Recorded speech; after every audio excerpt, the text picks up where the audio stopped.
The political crisis in Ivory Coast has reached a state of entrenched stalemate.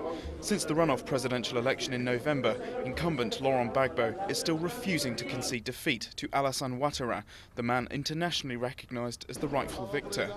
African leaders are struggling to reach a diplomatic conclusion.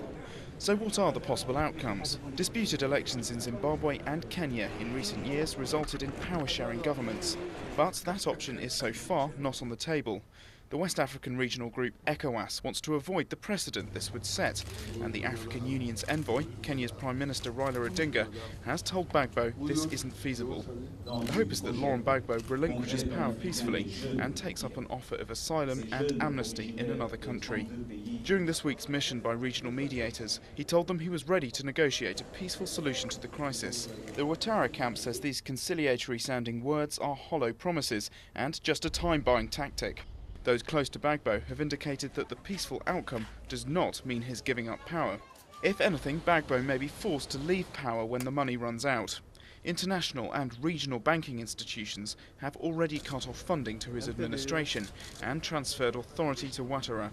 Could French troops step in to physically oust Gbagbo? There are 900 French soldiers stationed in Ivory Coast, but as the former colonial power, any military intervention is highly unlikely. President Sarkozy has ruled it out and is keen to avoid anti-French violence. The only possible military action is one led by West African states. ECOWAS has warned Laurent Gbagbo that he could be forcibly removed if diplomatic efforts fail. Military leaders have already discussed a possible strategy and will meet again soon. However, the bloc is split on the issue and there is little appetite for conflict. For now, the group are determined to press ahead with negotiations. Raila Odinga is reporting back to the AU and hopes to join a new ECOWAS delegation soon. It's a volatile situation and could still go either way.